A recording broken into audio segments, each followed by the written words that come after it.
So just an introduction, we have with us the team from CalSoap, and we have a Cash for College presentation. It's going to be a financial aid workshop and kind of give you the ins and outs. And Layla and her team are great, and they will explain everything that you need. So without further ado, here's Layla and her team. Awesome. Hello, everybody. Good morning. Thank you so much for coming to the workshop. Today, we are going to demystify the financial aid process. So we're going to share information about how to apply, where the money comes from, how it gets to you, how you can spend it. We really want you to understand how financial aid works so that you understand how important it is that you guys apply, and to really say that there is lots of free money out there to support your educational journey. I am here with my team. If you guys just want to wave, AJ Ellis is our academic program coordinator. I also have Elsie Martinez, who is a college advisor. I have Christian Gonzalez, who's also a college advisor, and Keanu Williams, also a college advisor. And then Miss Bernie Hernandez is also a college advisor. So this is our CalSoap advising team. So my first question all the time, you guys, is how many of us need money for college? So if you want to use your reactions or hit the chat, say me, or just, put your little hand up on your reactions for Zoom. We all want money for college, and I promise you there is a ton available for you. So like I said, we want to talk to you guys about the financial aid process, the types of financial aid, where the money comes from, how and when to apply. And then ultimately, you guys, we want to make sure that your questions are answered. That's why we're here. So it all starts with this thing called the FAFSA or the CADAA. FAFSA stands for Free Application for Federal Student Aid. So FAFSA is the form you're going to fill out that's going to connect you to all of the financial aid available here in the state of California and through the federal government. And then the CADAA is the California Dream Act application. It's another form for financial aid. There are two different forms. Each student only completes one. And we think that it's your job as a student to complete the form, but there's a possibility for some of us that we may have to put in some of our parent information. So that could be something that you may have to get some parent information to complete the form.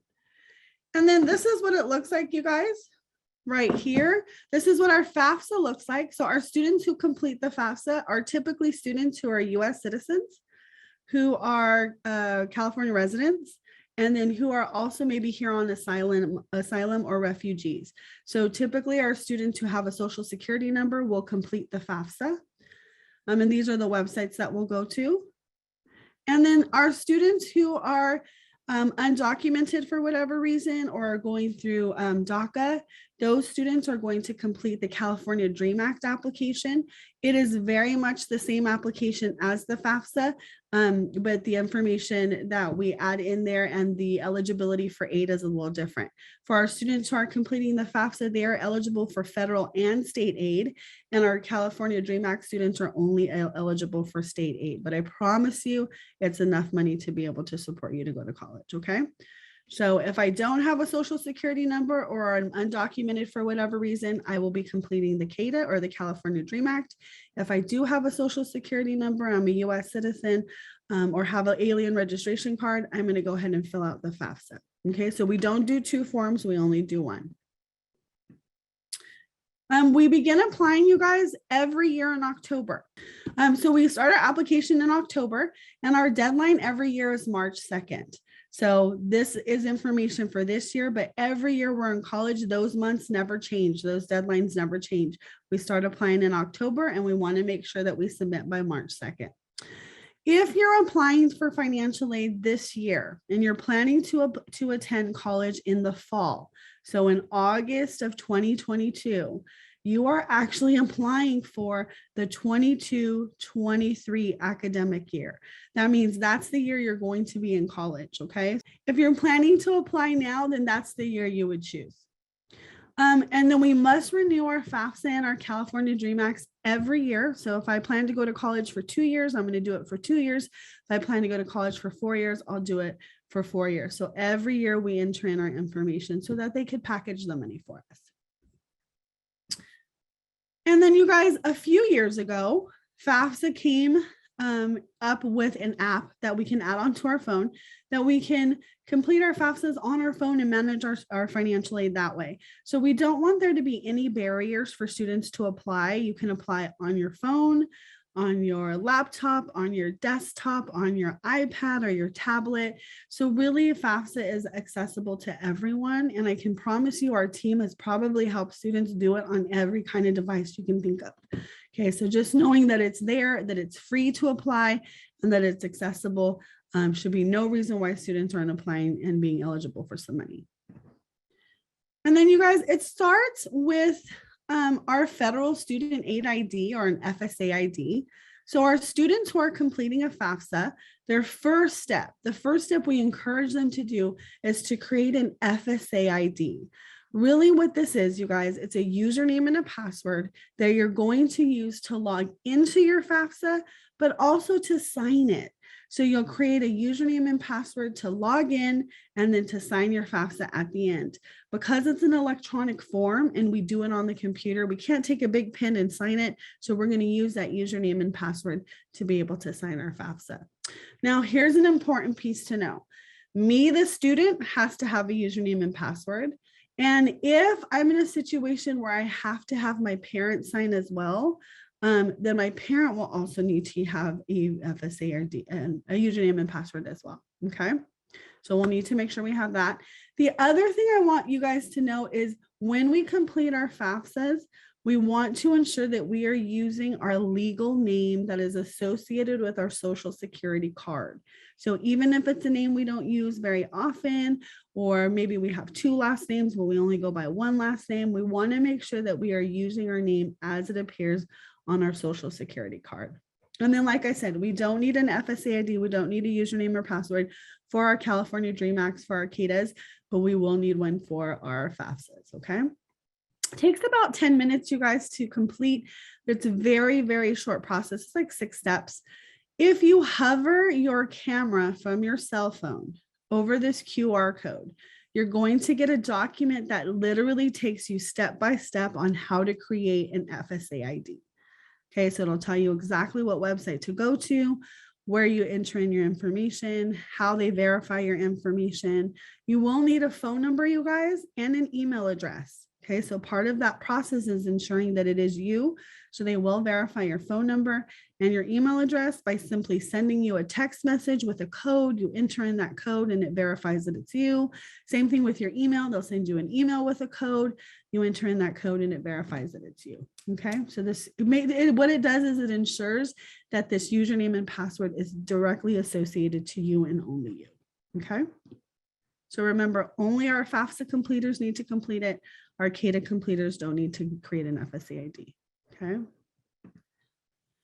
Now, you guys, here's the secret. So I tell students and families and anyone who's interested, take a picture of this slide because this is the secret behind financial aid. This is how each of the schools that you plan to attend calculate how much how much money you need to attend.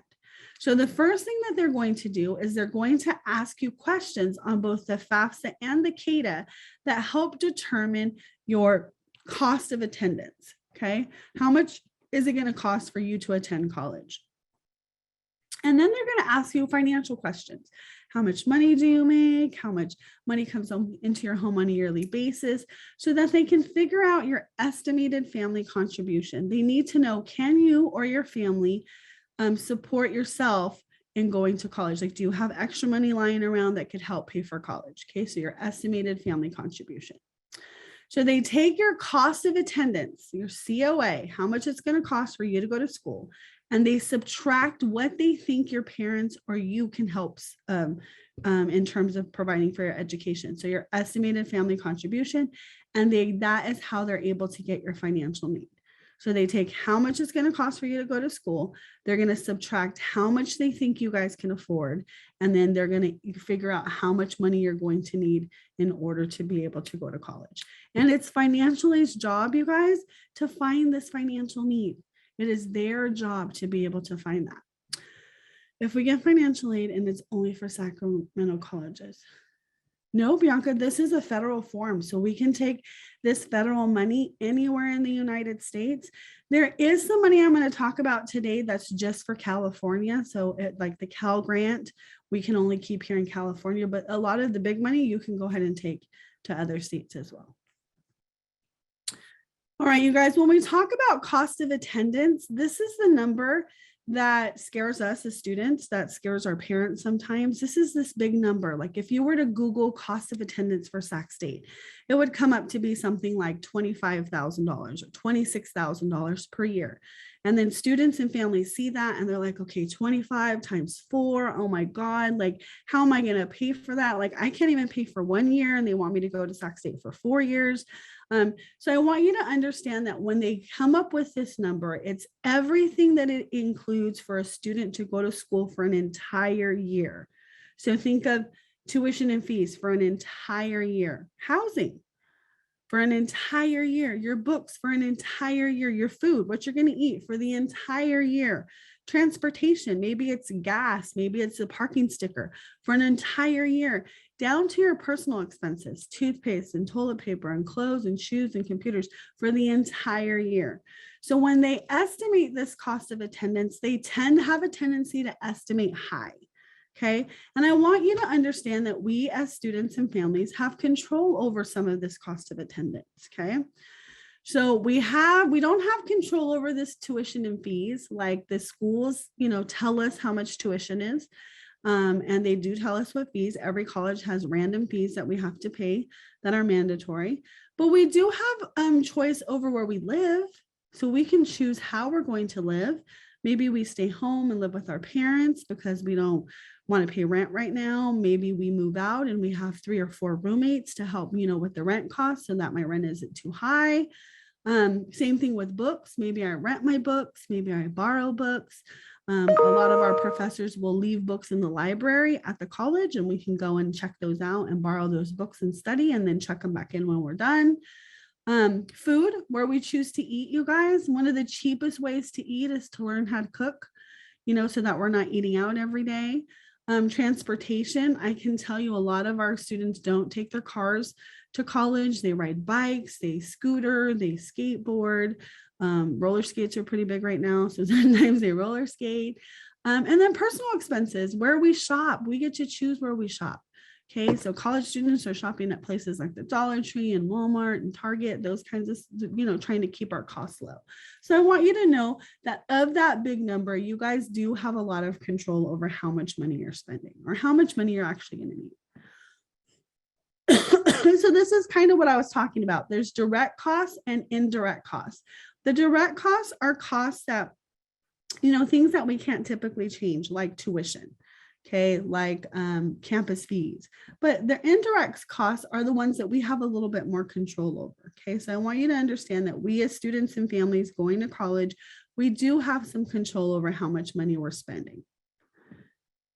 And then our estimated family contribution, you guys, our EFC, is the amount of money that a student is expected to reasonably contribute to their education. Okay, as soon as you submit your FAFSAs and your CADAAs, at the end, on your confirmation page, they're going to calculate what your estimated family contribution is, what they think your family can contribute to your education.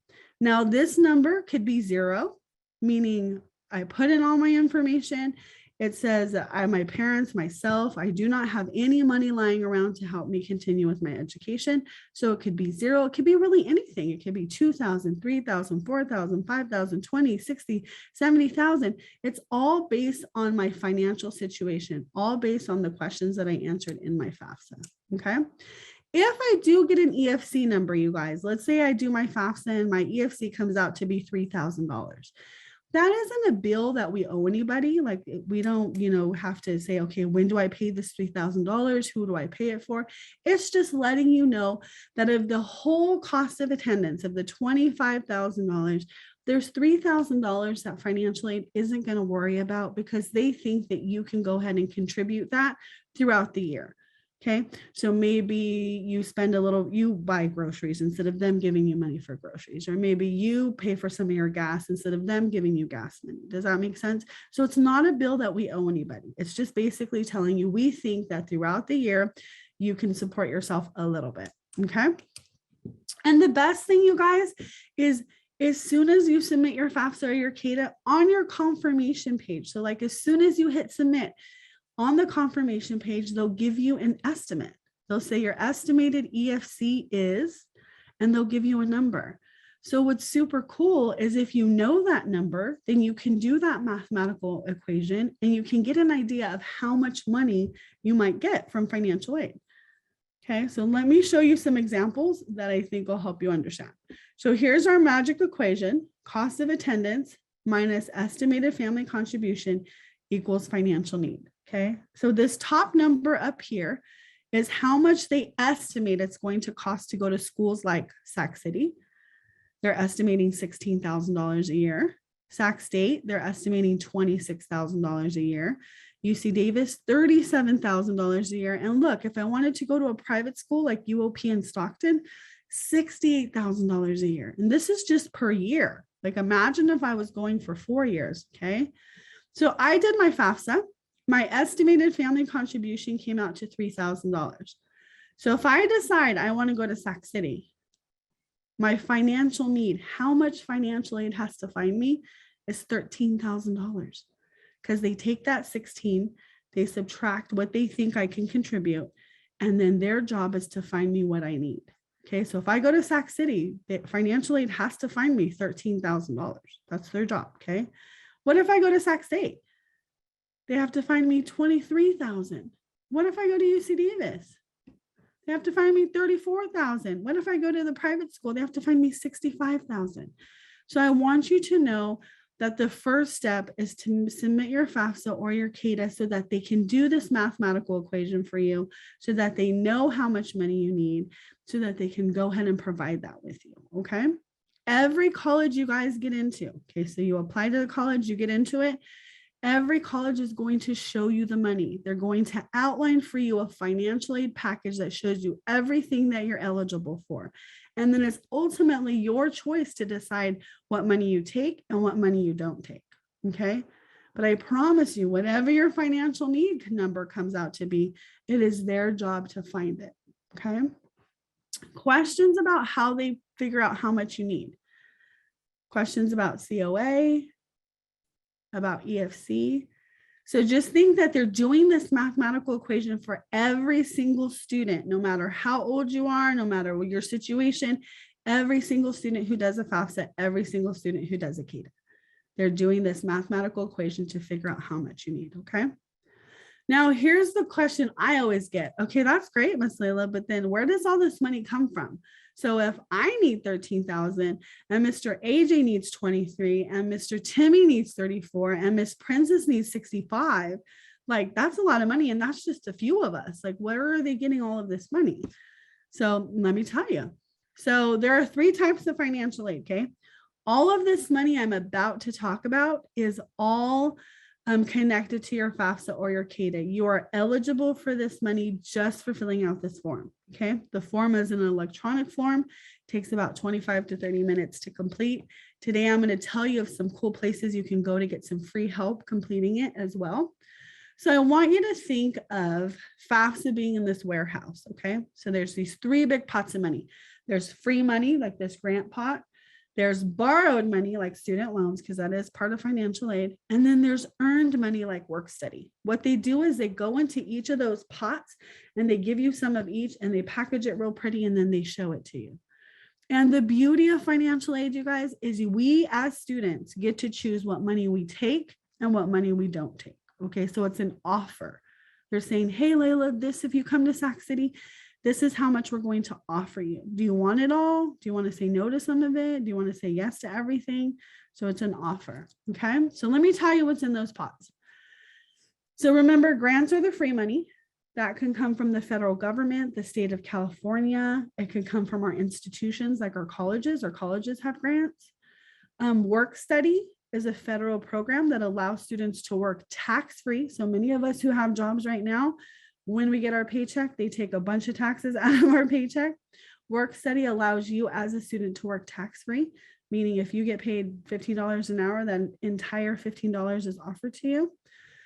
Student loans, you guys, are part of financial aid, but like I said, you have a choice. You can choose to take them or not, depending on how comfortable you are. So those top three are part of the FAFSA and the CADAA.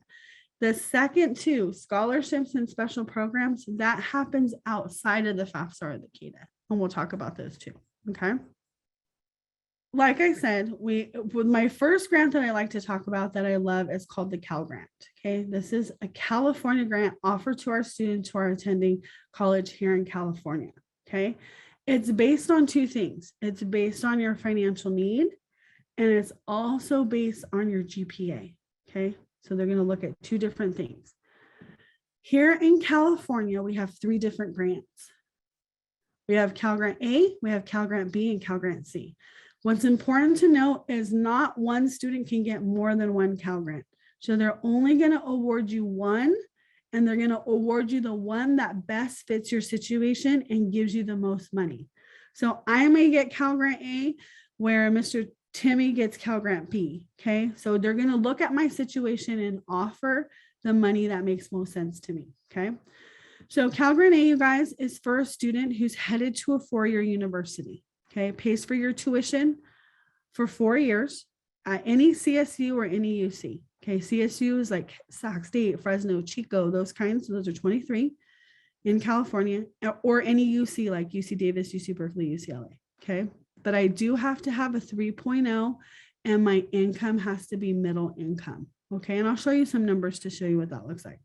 Now, our Cal Grant B, which is a lot of what our students will receive. Cal Grant B is for a student who's headed to a community college or to a four-year, 2.0 or higher, lower income. I'll show you some numbers, and check this one out. This one pays for your tuition, plus also gives you $1,648 to help with your living expenses.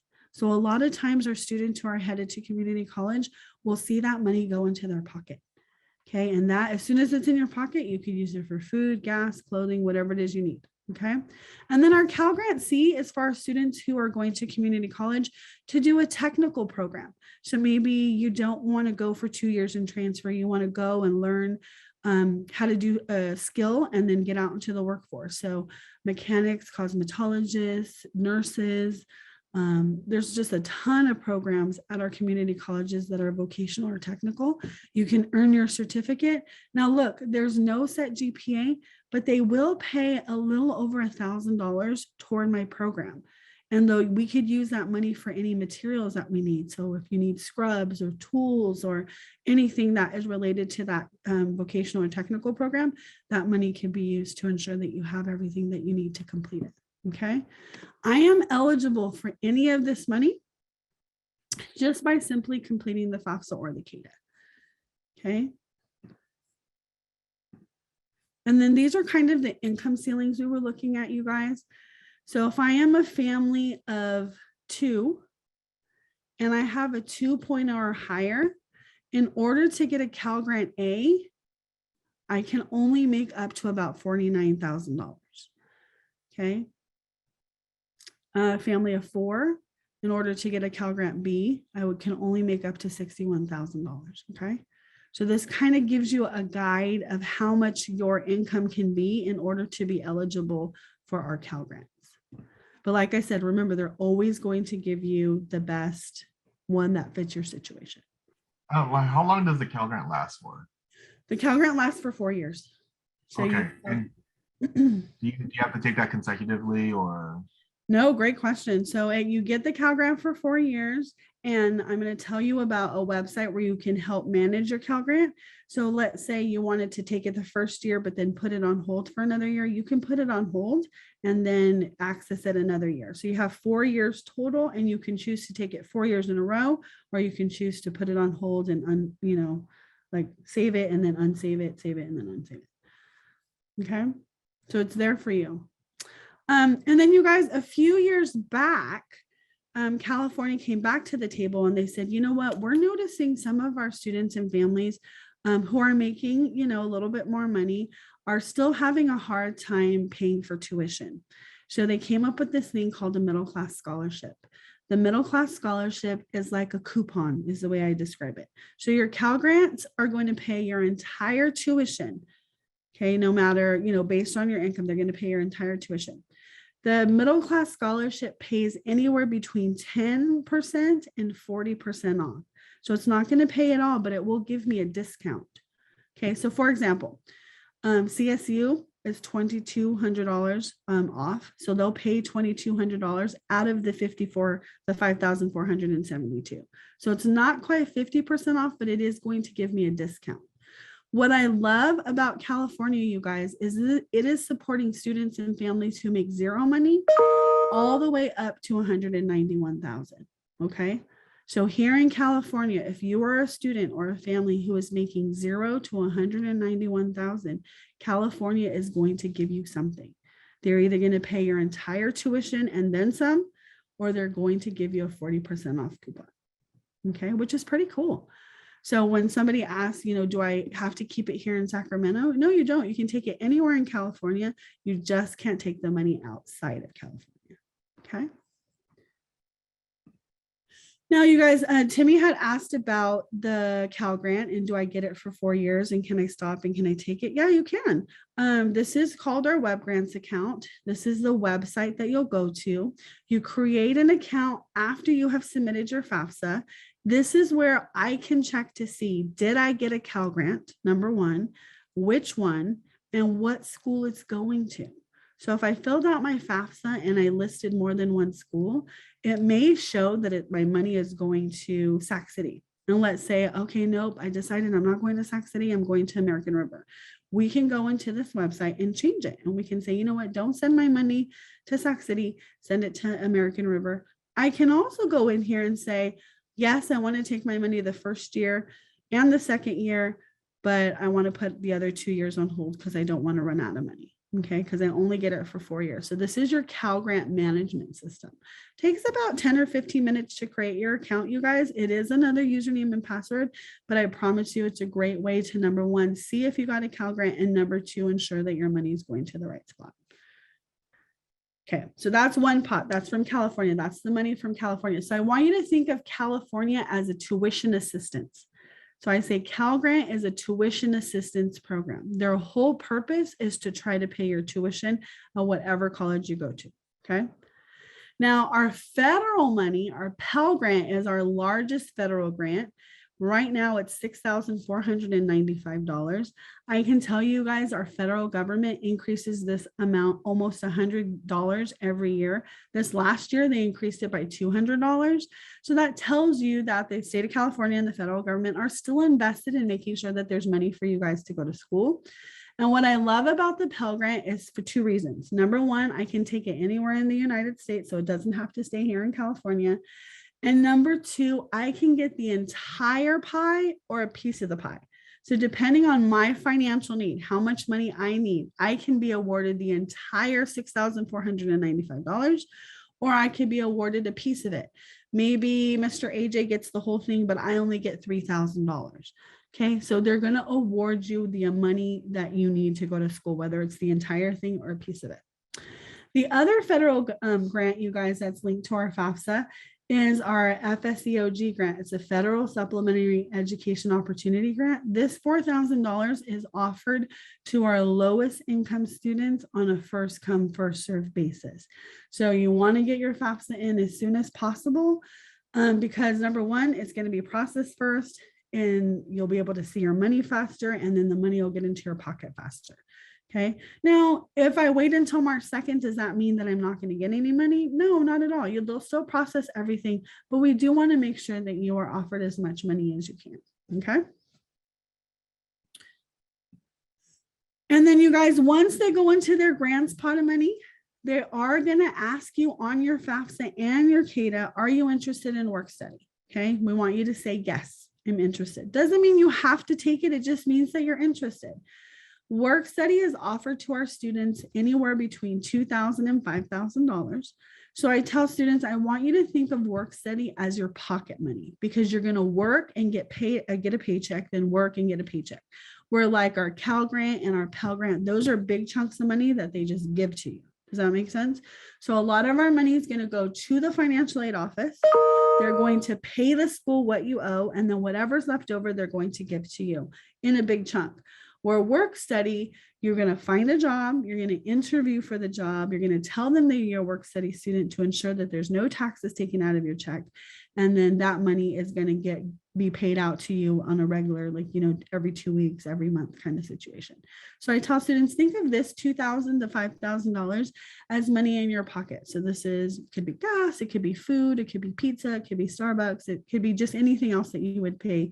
But I don't want you to think of it as they're going to give it to you in one big chunk. Okay. You can work a work study job, you guys, on campus at your colleges in all kinds of places. You could be in the financial aid office filing papers. You could be at the gym on campus swiping ID cards. You could be restacking books in the library. You could be working at Jamba Juice on campus, or Panda Express, or Starbucks on campus. Okay, you can have a work study job plus have your regular job on the outside as well. Okay, so you could work maybe 20 hours at your on-campus job for a work study, and then have a weekend job that you do on the weekends. Okay, so it's just another opportunity. And like I said, these are all opportunities. You don't have to take them. They're going to offer it to you, and then you decide. And then the last pot of money, you guys, that they're going to go into are student loans. So I do want to let you know, student loans are part of financial aid. If you're headed to a community college, you guys, or to a technical program, oftentimes they won't offer you a student loan right away. But just know that they are available. If you're headed to a four-year university, they definitely will offer you a student loan. But remember, I'm telling you, offer you a student loan. I do want you to understand that they are there to support your educational journey. They're not as scary as you think that they are, as long as we only borrow what we need. Okay. So there are two types of loans, you guys. For students, they're first going to go ahead and offer it to us. There's a subsidized loan and an unsubsidized loan. It's important to know the difference because of the way they work. So a subsidized loan, the government pays your interest while you're in school. So if I were to borrow $3,000, okay, I do not have to make any payments on my student loan while I'm in school. And that $3,000 is going to stay $3,000 because as I'm in school during that time, the government is paying my interest. So that number isn't growing. Now, an unsubsidized loan, we, the student, are responsible for that. So same thing, I can take $2,000 out for my unsubsidized loan. I do not have to make a payment while I'm in school, but that $2,000 is going to grow every year because I'm responsible for that interest rate. Okay. So I always tell students, if you have to take a loan, try to take a subsidized loan first because it's the better of the loan before you have to tap into that unsubsidized loan. Okay, but remember, our student loans are offered to our students. There's no expectation to pay while you're in college. If you wanted to, you totally can, but the expectation is that you'll pay. They usually give you about 6 months grace period after you're done with school before they start asking you to make payments. Okay. Oh, good question, Harjeet. Here we go. It's a great segue into the next slide.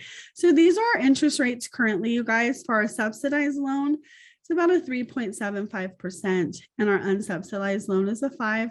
I did mention, there is mention of a Parent Plus loan. For our students who are just heading out of high school, they do offer a Parent Plus loan to their parents to borrow on their behalf. But for many of you guys who are, going back to school on your own, you would be offered the subsidized and unsubsidized loan. Yeah, definitely lower than credit cards, you guys. And then remember, if we were to use a credit card, we have to start making those payments next month. Like our payments are due right away. Where our student loans, lower interest rate for sure. And we don't necessarily have to start making those payments right away. So we can defer those payments while we're in school. So I tell students this, they are there for a reason to ensure that you have what you need. You do not have to take them if you don't feel comfortable, and you can modify them. So let's say they did offer me the $5,500 that first year, and I'm like, oh, I don't really want to borrow that much. I only need $2,000. You can tell them, I don't want all $5,500. I just need to borrow $2,000. Okay, so we can modify our loans, and then remember, it's an offer. We can choose to accept them or not. Now, if you're worried, you guys, about student loans, scholarships are the next best thing. One of the best places to look for scholarships, you guys, is your college. So if you're headed to Sac City or American River or Sac State or UC Davis, wherever it is you're going, every college has a scholarship office. And as soon as you start school, as soon as you apply and you get into that school, you have access to that scholarship office. So that's a great place to start to see what the institution that you're planning to go to has to offer first. Other places, you guys, your counselors that you're working with right now at the school that you're attending, communities have great scholarships. All of these websites to the right are all search engines. So think about them like social media. You're going to create an account. They're going to look at what your profile is, your interests, your GPA, what you want to study. And then they're going to shoot you a ton of emails of scholarships that match your profile. Okay. So just know that once you start that journey, your inbox is going to be very, very full. Okay. One of the ones I always, want to share with you guys is this first one. It's the SAC Regional Scholarship Foundation. CalSoap works really closely with them. This one's not too overwhelming. You create an account. There's some great scholarships on there, but it doesn't send you a ton of email. You can look through the scholarships, and then it's one application that you submit to multiple scholarships. So I would start there if scholarships is something that you're interested in. But the rest of them are going to be very much scholarship search engines. You complete a profile and they start shooting you information about scholarships. Okay. Scholarships, you guys, are outside of the FAFSA. So Cal Grant, Pell Grant, work study, student loans, we're eligible for those. No extra application, just our FAFSA and our CADAA. Scholarships are on its own. Okay. So it's its own little beast. And then you guys, after you submit your FAFSA and your CADAA, you're going to get a couple of things. 3 to 5 days later, you're going to get this thing called a SAR, a student aid report. It literally tells you 2 things. You'll get an email and it'll say your FAFSA, your CADAA has been successfully completed and processed. Please check for errors. So it's literally a summary of everything you put in your FAFSA. Question, answer, question, answer. Okay, this is your opportunity to go through and make sure you didn't make any mistakes. Did you add too many zeros? Did you spell your name correctly? Did your social security number get, entered appropriately? So it's your opportunity. I do want you guys to understand that we can make as many corrections to our FAFSA and CADAAs as we need to. The most important thing is to make sure that we're meeting that March 2nd deadline, that we are submitting our application on time. Okay. So you're going to get a student aid report. You're going to review it for any errors, make any corrections that you need. And then California is also going to send you a California aid report. And that California aid report is going to give you instructions on how to create your web grants so that you can check to see what Cal grant you got.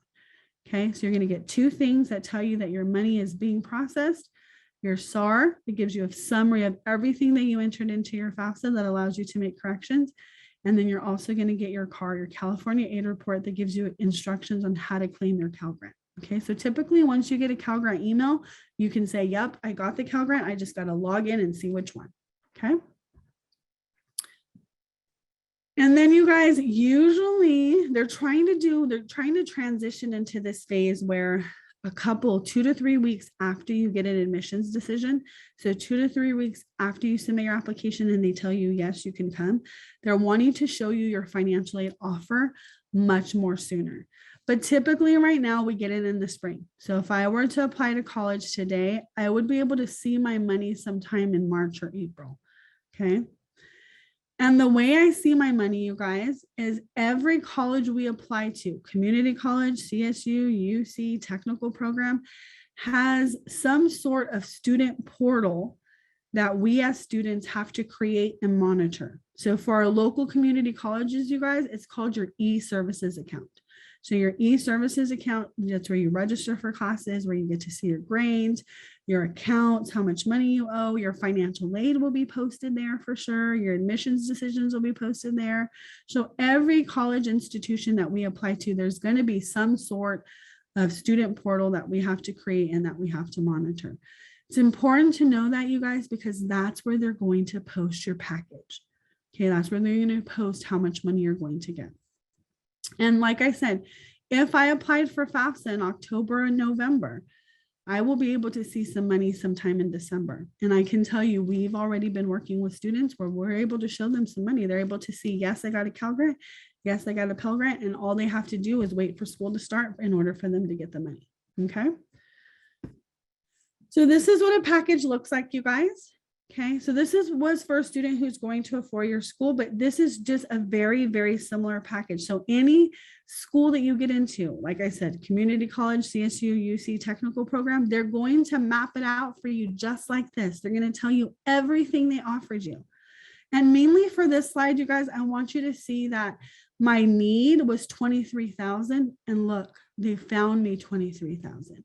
Now, if you look at what they're offering me a little bit of everything. So they went into all their pots and they're offering me a little bit of everything. Once I decide this is the school I want to go to, Sac City, I'm coming to you, Folsom Lake, I'm coming to you, whatever school you're planning to attend, okay? They're going to ask me to accept and reject my award. So basically, they're going to ask me, Layla, go down the list and tell me what money you want and what money you don't want. Okay, so I'm literally going to go down and say yes, yes, no, no. Now we have to remember anything that says the word grant, that's free cash, money I do not have to pay back. Okay. Anything that says loan, that means I'm borrowing it and I do have to pay it back. But remember, all of these numbers right here are modifiable. So I can say no, no, and maybe only take 1,000. So I tell students they are going to show you the money before you decide what money you're going to take. So that's the beauty of financial aid. So once you accept everything that you want, okay, and you tell the school I'm coming, they will usually disperse your money 2 weeks prior to school starting. So if I'm headed to CRC in Elk Grove, Cosumnes River College, about 2 weeks before I start school, they're going to say, hey, Layla, our first financial aid disbursement is August 15th. And you're like, okay, they're going to ask me, how do I want my money? Do I want it directly deposited into your bank account? Yes, that's the best way to do it. Do I want it an old school paper check where they mail me the check and I deposit it? Or do I want it on this thing called the one card, like a prepaid debit card? Don't really want that route, you guys, because there's a lot of fees associated with it. So I tell students, if you can directly deposit it into your account, highly recommend that you do that.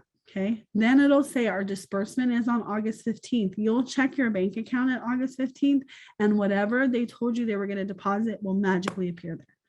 Once it's in your account, you guys, it is yours to manage to ensure that you have everything that you need for school.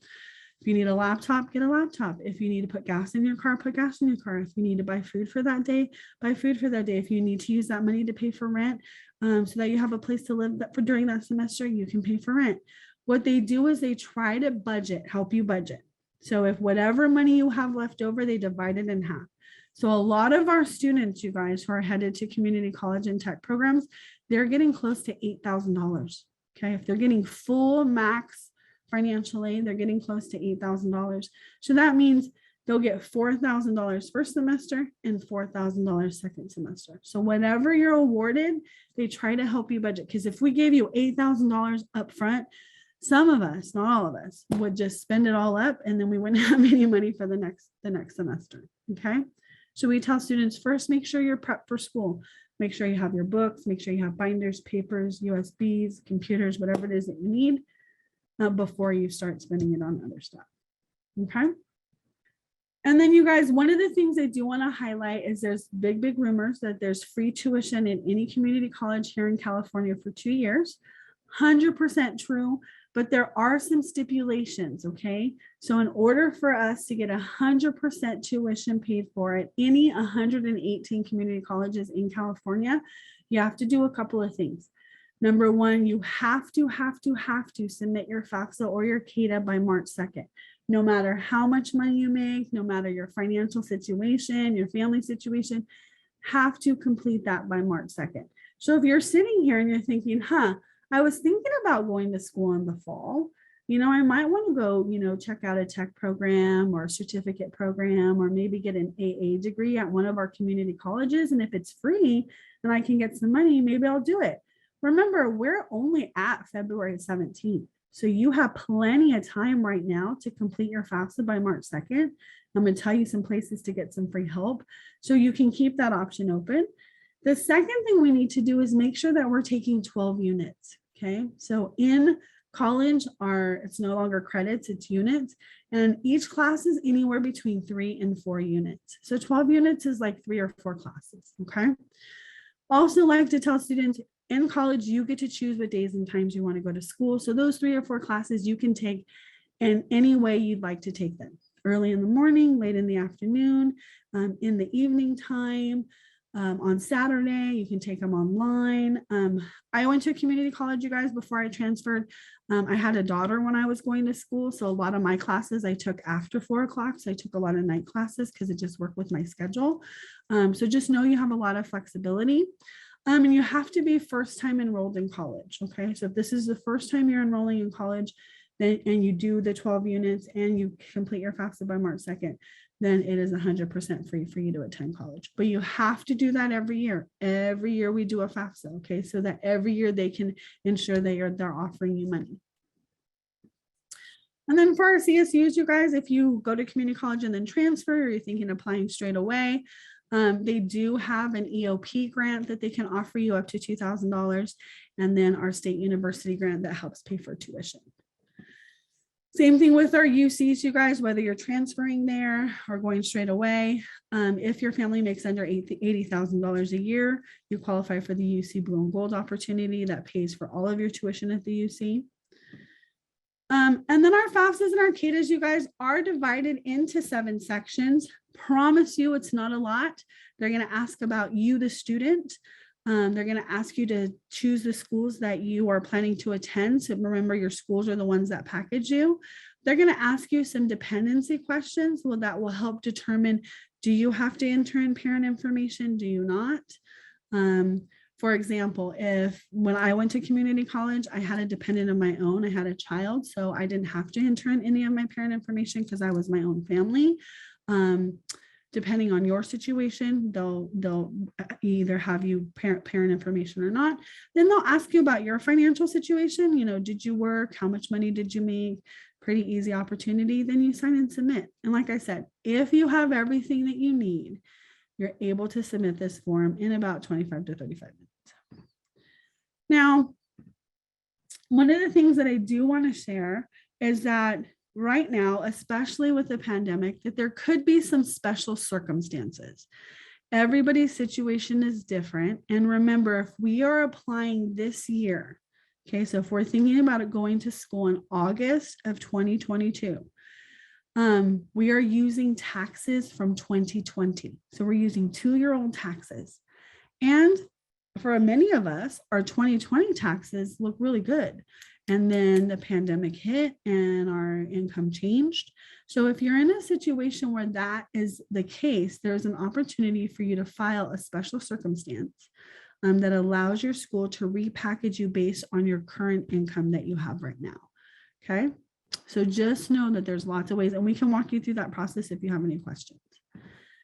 And then you guys, just some tips. If you're sitting in here today, you guys, and you're contemplating going to college in August, I really want to encourage you guys to complete the FAFSA or the CADAA, just because there still is time. I am a big fan of planning your futures like this simultaneously. So even if you're not sure, let's do all the stuff that's free. And if the time comes where I have to decide if I'm ready to go, I don't go, that's okay. But if I go through the process and I find out I'm going to get lots of money and lots of support, then that might help encourage you to say, yeah, I want to start. I definitely want to go in August. Because right now you would complete your FAFSA or your CADAA. You would complete your community college application or your technical program application. Okay. Then you'll do all of the steps to get to that school orientation, meet with a counselor, pick some classes. While you're doing that, your financial aid is being processed. You'll be able to see that money and then decide, hey, you know what? I think I want to go. I think if I'm going to get $8,000, I think I'm totally down to go. And all I have to do is go to class, take 4 classes, pass them with the A, B, or C. I think that's what I'm going to do. Okay. So I want you guys to know that there is still time for you now if you're thinking or contemplating college in August. Okay. Like I said, we are using 2020 taxes. There is a way to link your IRS tax information through the IRS data retrieval tool. It is amazing. It's like magic. You put in some information, it links your IRS stuff to the FAFSA and takes out everything that it needs. It encrypts it, you guys, so we don't even get to see the information. It just says transfer from the IRS. So we can help you do that as well. And then we always encourage you guys, when you complete your FAFSA or your CADAA, to please take a picture, print your confirmation page so that you have proof that it was submitted. And then you guys, CalSOAP is the organizing agency that puts on all of our Cash for Colleges here in the Sacramento area. So starting way in October, we have been hosting Cash for Colleges virtually, tons of them where we actually walk you through the application. So it's not like today where I'm telling you about how it works. Like we literally say, here's the website, log in, put your name right here, put your social security number, put this number right here. So we literally walk you through the process. We have financial aid experts, so a lot of our advising staff is there. We have financial aid officers from all of our community colleges, from Sac State and UC Davis, who volunteer their time to help you do it. Pre-pandemic, you guys, we used to do this in person at high schools. Like we would just give you a list of all the high schools we would be at, 100% free. You would come with your tax information and we'd help you complete it. Now, because of the pandemic, we are doing it virtual, but it's very much the same. Our whole goal is to help you submit it. And then lastly, you guys, this is our FAFSA checklist. So if you put your camera from your phone over the QR code, this is a great resource to have. The step-by-step checklist doesn't change. So whether you apply for FAFSA now and financial aid now and go to school, this is helpful. If you hold on to it and in a year or two decide to do financial aid, the steps are still the same. The websites are the same. The year might change, but October 1st, it opens. March 2nd is our priority deadline. All of the other steps under that is the same. I tell students, if you can check off each of those steps, you know you're on the right path and that your money is on its way to you. And then same thing, you guys, we do have a CADAA checklist, very much like our FAFSA checklist. Just remember the difference between the CADAA and the FAFSA is that our CADAA students do not receive federal aid. They only receive California aid, and that our CADAA students are students who are undocumented for whatever reason. So they do not have a social security number. Okay, so we don't do two forms, we only do one. But same thing, if you decide to do your CADAA now, steps are the same. If you decide to do your CADAA in a year or two, steps are the same. The only thing that changes is the year. October 1st, applications open. March 2nd is always our priority deadline here in California. And then lastly, you guys, please follow us on social media. We try to post lots of reminders, lots of updates. We try to do giveaways here and there with gift cards and encourage students to continue to move forward in their educational journey. My email address is up there, you guys. My name is Layla Vera. If you have questions, you get stuck, you have a special circumstance, hey, my situation is X, Y, and Z. Where do I start? How do I go? What do I do? I want you guys to reach out. I do want to stress, you guys, that there is free money, that a lot of us on this call who are professionals started somewhere. And I'm telling you, I am where I am because somebody said, hey, fill out this form, there's free money. And guess what? There was. And then I just kept filling out the form and I just kept getting free money and I just kept going to school and then finally had to choose what I wanted to be when I grew up. But there is, I promise you there is, okay? Yeah, thank you so much, Layla and CalSOAP, for this great information. Like always, always.